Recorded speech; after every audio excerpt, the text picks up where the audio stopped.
ఒక రాష్ట్రంలోకి CBI ED రావాలంటే మొన్న కిషన్ రెడ్డి గారు మహానుభావుడు చెప్పాడు కొత్త విషయం మాకు తెలియదు. రాష్ట్ర ప్రభుత్వం కోరుకుంటే మేము విచారణకు ఆదేశిస్తామని చెప్పాడు. ఎవడన్నా దొంగనని పట్టుకోండి అని చెప్పి పోలీస్ స్టేషన్ పోయి కంప్లైంట్ ఇస్తాడా? కానీ ఇక్కడ ఏమైంది, సుప్రీంకోర్టు ఆల్రెడీ చెప్పింది, ఇక తప్పించుకోలేడు కిషన్ రెడ్డి కూడా. సుప్రీంకోర్టే చెప్పింది సిబిఐ రంగంలో దిగండి, ఈడీ రంగంలో దిగండి, SFIO రంగంలో దిగండి అని చెప్పింది. సుప్రీంకోర్టు సెంటర్ కి నోటీస్ ఇచ్చింది, స్టేట్ కి నోటీస్ ఇచ్చింది.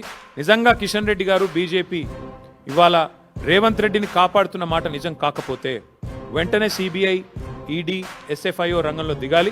ఈ బినామీ భాగోతం, KLSR భాగోతం వెంటనే విచారణ ప్రారంభించి చర్యలు తీసుకోవాలని చెప్పి మేము డిమాండ్ చేస్తా ఉన్నాం.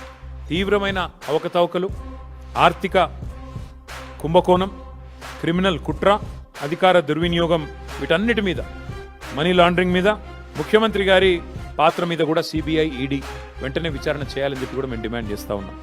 దీని మీద వేగంగా స్పందించాల్సిన బాధ్యత ఖచ్చితంగా కేంద్ర ప్రభుత్వం మీద ఉంది. ఇప్పటికే మీకు నోటీస్ ఇచ్చి మరి సుప్రీంకోర్టు 10 రోజులు అయింది. మేము 10 రోజుల తర్వాతే మాట్లాడుతున్నాం. మీరు స్పందిస్తారేమో అనుకున్నాం, స్పందించలేదు. అందుకే స్పందించాల్సిన బాధ్యత మీద ఉంది కాబట్టి, మీ మీద ఉంది కాబట్టే మీకు గుర్తు చేయడానికే మరి ఇవాళ ఈ ప్రెస్ మీటు.